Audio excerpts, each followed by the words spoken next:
Kwa ukatili, kwa mujibu wa maelezo kutoka Shirika la Afya Duniani WHO, wakasema kwamba ni kile kitendo chochote ambacho kinahusisha ngono ama tendo la ndoa ama zinaa au jaribio la kupata kitendo cha ngono ama zinaa, sawa, aidha kwa nguvu, kwa kulazimisha, sawa, au kwa kumtishia mtu, yani unamtishia ili upate hicho kitendo cha ngono ili wao ufanye naye, ukumtishia kwamba bwana, mimi nina siri zako nitasambaza, ukitaka nisiseme basi nifanyie hivi, sawa. Au mtu anasema mimi kazi sitokupa, ukitaka nikupe kazi basi nifanyie hili. Huo ni ukatili pia, tumeelewana. Lakini pia ama kitendo chochote kinachoelekezwa dhidi ya jinsia ya mtu,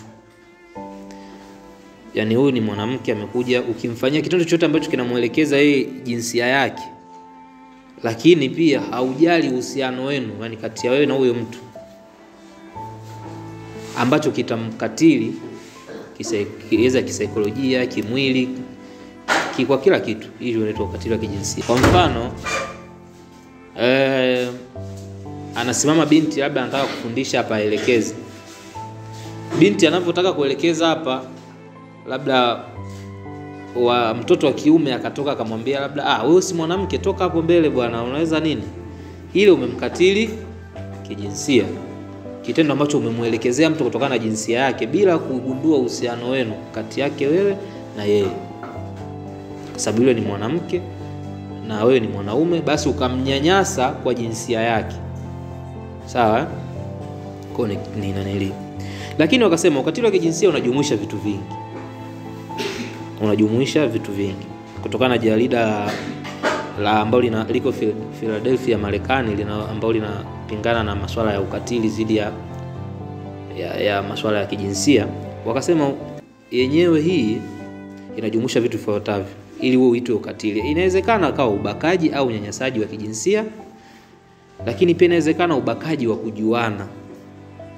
Yani ubakaji wa kujuana pia nao ni ukatili wa kijinsia. Ubakaji wa kisheria, hii nitakuja kuielezea. Kuna ubakaji wa kisheria. Ubakaji yani wewe na mchumba wako, ikitokea mchumba wako akakulazimisha kufanya tendo pasipokuwa wewe na ridhaa yako, maana yake amekufanyia nini? Ukatili wa kijinsia. Au wewe mwanamke ukamlazimisha mchumba wako wa kiume kufanya tendo pasipo yeye kuridhia, maana yake pia umemfanyia ukatili wa kijinsia.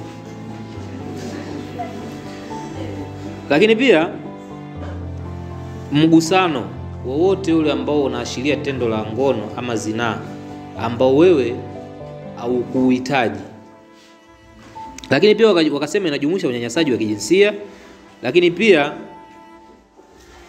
ikitokea wale ambao wapo labda watakuwa kwenye ndoa au wako na wapenzi wao, ikitokea umelazimishwa au umenyonyeshwa kilazima sehemu za mtu za siri pasipo wewe kuridhia, ule nao ni aina ya ukatili wa kijinsia, sawa. Aidha mwanaume kanyonyeshwa au mwanamke kanyonyeshwa, kote huku inabeba ukatili wa kijinsia. Lakini unyonyaji wote wa kijinsia, yani kutokana na jinsi yako watu wanakunyonya kiuchumi, kukupa nafasi katika maeneo mbalimbali na vitu kama hivyo. Lakini wakasema jumuishi la mwisho ni kutazama mtu katika maeneo yake ama katika matendo yake ya faragha. Kila mtu ana vitu vyake vya faragha anavifanya, sio hivyo? Yani hata mimi nina matendo yangu ninayofanya kwa siri. Ikiwa wewe ukaja ukanitazama nikiwa nafanya matendo yangu kwa siri bila mimi kukuridhia wewe utazame, maana yake umenifanyia ukatili wa kijinsia. Aina za ukatili. Aina ya kwanza tunasema ukatili wa kimwili. Ukatili wa kimwili ni kitendo ambacho mtu anafanyiwa kinachohusisha kumuumiza sehemu zake za mwili, na uweza muda mwingine kikaonekana moja kwa moja kweli huyu mtu amepigwa, damu zinatoka, amechubuka, amefanya nini. Lakini kuna mwingine huwezi kuona moja kwa moja, ila yule ambaye amefanywa kile kitendo anahisi maumivu ndani kwa ndani. tunasema hii ni ukatili wa nini? Wa kimwili. Tumeelewana vizuri? Mfano wa matendo ya ukatili wa kimwili tunasema vipigo ama shambulio, kuchomwa sehemu ya mwili, matumizi ya silaha. Matumizi ya silaha yoyote. Kwa mtoto wa kike kuvutwa nywele za kichwani. Mtu akikukamata hivi, hata mwalimu akiwa labda anakuadhibu akakamata nywele zako si ndio akuvute, amekukatili kijinsia. Ni aina ya ukatili wa kimwili, haitakiwi. Sawa? Lakini aina nyingine ya ukatili ni ukatili wa kisaikolojia. Tutulie. Ukatili wa kisaikolojia tunasema ni ukatili ambao mtu anatendewa na unamsababishia maumivu kiakili au kifikra. Sawa? Kiakili au kifikra au kihisia pia. Ambapo mtu mwingine hawezi kutambua kama huyo mtu amefanywa ukatili mpaka huyo mtu aliyefanyiwa aseme. Mifano yake matusi kwa njia ya maneno ama ishara. Kuna mwingine za kutukana hata kwa ishara, mwingine kwa maneno. Lakini hizo ishara au maneno yawe na dhamira ya kukudhalilisha. Yaani ukinitukana vile unanidhalilisha. Ni shida nyingine. Lakini pia kufanya fujo au unanitishia au unatishiwa kufanyiwa fujo. Huo ni ukatili wa kisaikolojia. Kufedheshwa ni ukatili wa kijinsia. Kudharauliwa. Sawa? Kudharauliwa. Kutoa siri au kutishia kutoa siri ya mwenzako. Mwenzako amekuamini, amekupa siri yake, wewe unataka kuitoa, unamtishia, unamkatili kisaikolojia. Sawa? Lakini pia kuingilia faragha za mtu. Sawa? Au kutishiana kuuawa, kumuua mtu au kuuliwa. Wivu kupindukia. Yes. Lakini pia kwa wale ambao wamezaa, kunyang'anywa watoto kwa makusudi. Unamnyang'anya, mzazi ananyang'anya mtoto kwa makusudi, aidha wa kiume au wa kike. Huo ni ukatili wa kijinsia. Ni aina ya ukatili ambao unasimama kwenye ukatili wa kisaikolojia. Aina ya tatu ni ukatili katika uhusiano. Hapa sasa uhusiano wa kindoa au uhusiano wa kimapenzi. Japo kwenye dini kimapenzi hakuna, huku kuna ndoa. Sawa?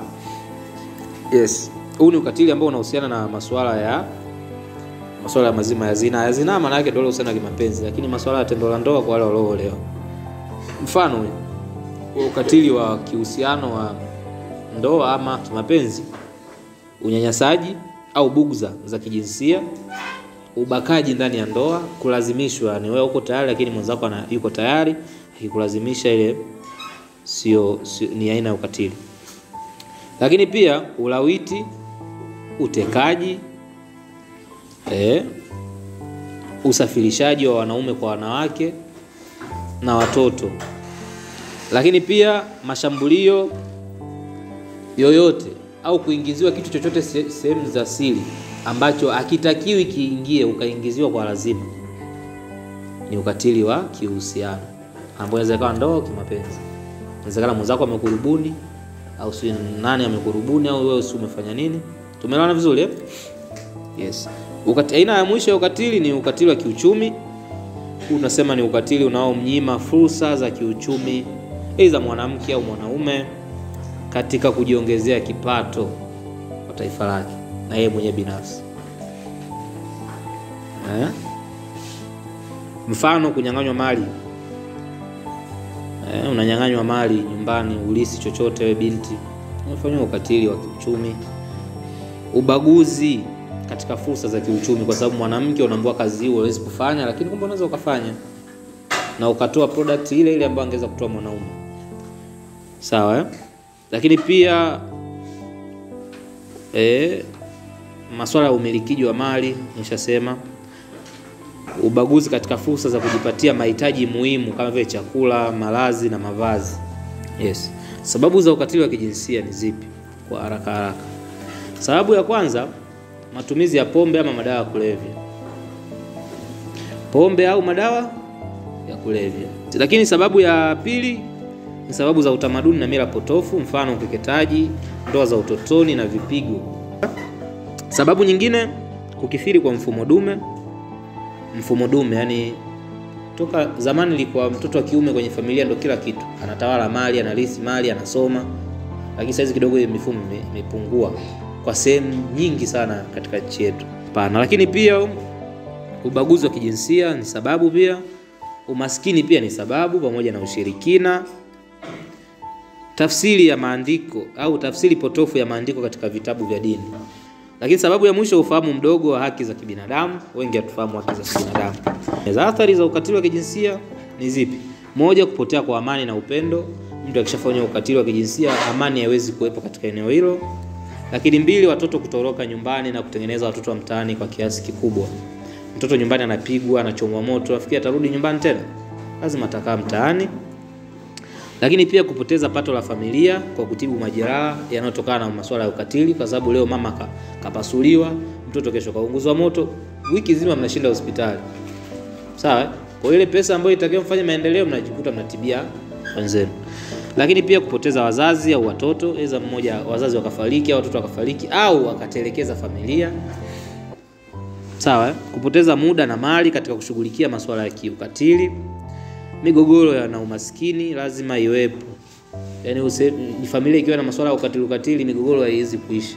Na umaskini utawafuata mpaka mnaingia kaburini, kwa sababu hamwezi kukaa mkajenga vitu kwa hali nzuri. Ongezeko la matukio ya uhalifu, kwa sababu yule mtoto ameshatoroka nyumbani, yuko mtaani, hana kazi. Nafikiri atakuwa mwizi tu. Akishakuwa mwizi maana yake uhalifu unaongezeka.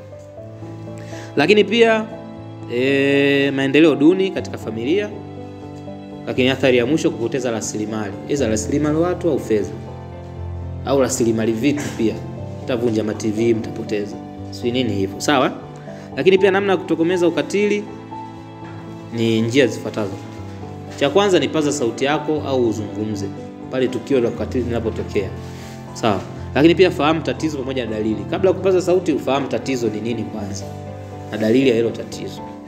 Lakini pia kemea unyanyasaji wa kijinsia utapoona popote pale. Pia hoji mfumo dume. Ukiona kuna sehemu kuna mfumo dume, uhoji. Mfumo dume ni ule mwanaume kutawala kila kitu. Mwanamke anakuwa ni mtu wa mwisho tu. Sawa, ukipata pesa, una pesa nzuri, basi fadhili mashirika ambayo yanajihusisha na kutetea haki za wanawake, watoto, wamama na masuala mazima ya kutokomeza ukatili wa kijinsia. Shiriki ya fadhili yale mashirika hata kwa 200, 300 uliokuwa nayo. Lakini pia paza sauti kwa hatua na huduma bora.